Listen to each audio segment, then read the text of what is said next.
କିଛି ମହାପୁରୁଷଙ୍କ ବାଣୀ ଦଣ୍ଡ ଦେବା ଅପେକ୍ଷା କ୍ଷମା କରିବାରେ ଅଧିକ ମାନବିକତା ପରିସ୍ଫୁଟ ହୋଇଥାଏ। ପାରସ୍ପରିକ କ୍ଷମା ଓ ସହନଶୀଳତା ହେଉଛି ସୃଷ୍ଟିର ନିୟମ। ଗାଈ ପରି କରୁଣାମୟୀ ପ୍ରାୟ ଭୂମଣ୍ଡଳରେ କେହି ନାହାନ୍ତି। ଦୟା ହେଉଛି ଧର୍ମର ମୂଳ ଓ ମାନବୀୟ ଗୁଣର ଶୃଙ୍ଗାର ସ୍ୱରୂପ। ଦୟା ହେଉଛି ସଦ୍ଗୁଣ ମାନଙ୍କ ମଧ୍ୟରେ ଶ୍ରେଷ୍ଠତମ। ଧର୍ମର ଅଙ୍ଗ ବୈରାଗ୍ୟ ବୈଭବ ନୁହେଁ। ସୁଖୀ ବିବାହିତ ଜୀବନ ଅତିବାହିତ କରିବେ କିପରି? ପତି ପତ୍ନୀଙ୍କ ସମ୍ପର୍କରେ ଏକ ସୁଦୃଢ଼ ଜନ୍ମ ଜନ୍ମାନ୍ତର ବନ୍ଧନ। ସ୍ୱାମୀ ହିଁ ସ୍ତ୍ରୀର ଏକମାତ୍ର ଅନ୍ତରଙ୍ଗ ବନ୍ଧୁ, ସଖା, ମିତ୍ର ଓ ଇହକାଳ ପରକାଳର ଦେବତା।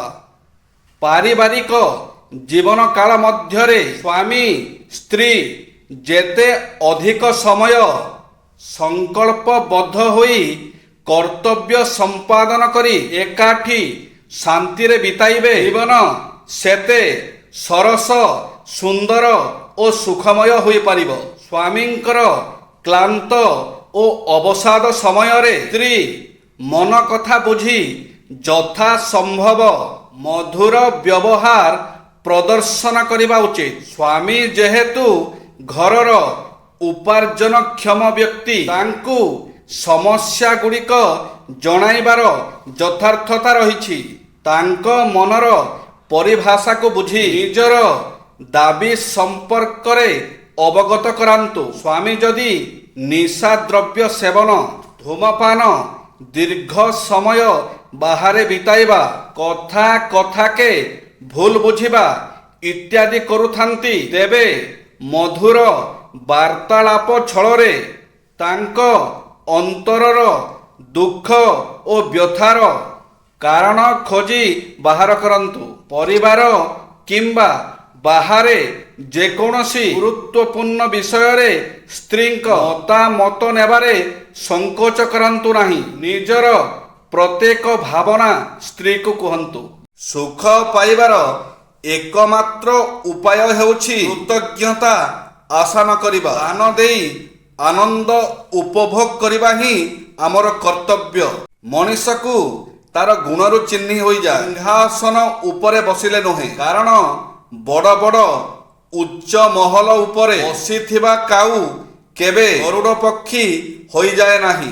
ତୁ ପରା ଲୀଳାର ସାଗର, ତୋ ଲୀଳା ତୋତେ ଅଗୋଚର। କପି କପି ଗୋପି ନ ପାରିଲେ କଳି, ମୁଁ ତ ପାପୀ ମଣିଷଟେ ଛାର। ଧରିଥିବୁ ହାତ ମୋର, ଅକାତ କାତଏ ଦୁନିଆ ସାଗରୁ, କରିବାକୁ ମୋତେ ପାର। ଯେବେ ମନ ଦୁଃଖ ଥାଏ ନା, ସେତେବେଳେ ସେଇ ମଣିଷକୁ ବହୁତ ମିସ୍ କରେ। ସେ ବା ଆମକୁ କାହିଁକି ଫିଲ୍ କରିବ? ସେ ତ ଆଉ କାହା ସାଥିରେ ଖୁସିରେ ଅଛି ନା। ଆଜିର ଦୁନିଆରେ ସମ୍ପର୍କ ଏମିତି ହେଇଗଲାଣି ଯେ ନିଜ ଆଡୁ ଥରେ କଥା ହେବା ବନ୍ଦ କରି ଦେଖନ୍ତୁ, ଦେଖିବେ ଅନେକ ଆପଣାର ପର ହେଇଯିବେ। ଏଠି କେହି ନୁହେଁ କାହାର।